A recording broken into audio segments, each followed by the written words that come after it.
Ngobrol langsung dengan Gibran Rakabuming. Roky Gerung sampaikan pujian begini. Roky Gerung mengaku dimanfaatkan oleh putra sulung Presiden Jokowi, Gibran Rakabuming Raka. Pengakuan itu pasca dirinya bertemu dengan pria yang kini menjabat sebagai wali kota Solo tersebut. Meski begitu, Roky Gerung mengakui bahwa Gibran pandai dalam hal memanfaatkan momen.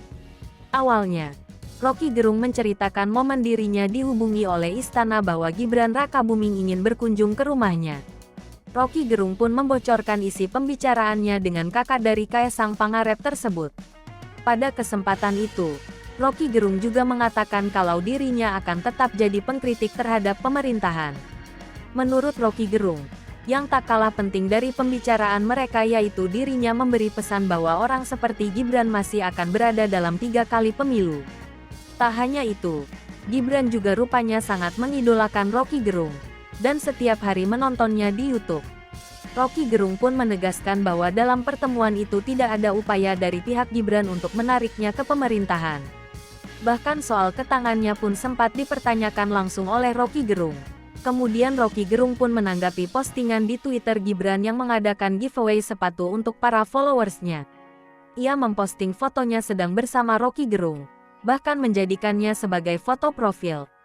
Menanggapi itu, Roky Gerung pun menyampaikan protes.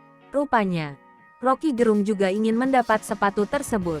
Bahkan ia menyebut dirinya dimanfaatkan oleh Gibran sebagai ajang promosi. Namun ia tak memungkiri bahwa itulah kejelian Gibran melihat momen. Di luar itu, Roky Gerung juga menyambut ide Gibran dalam membangun kota Solo.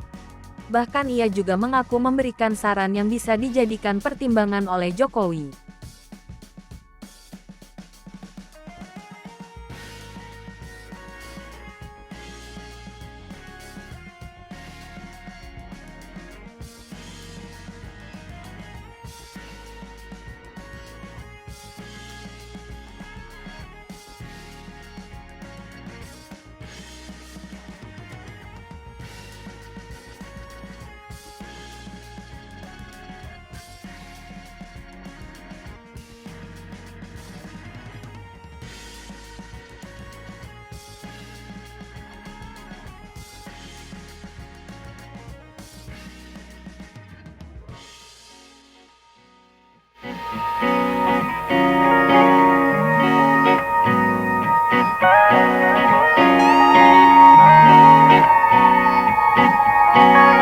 Hai pemirsa Sri Popo TV, jangan lupa komen, like, dan subscribe, serta tonton terus berita-berita terupdate lainnya ya.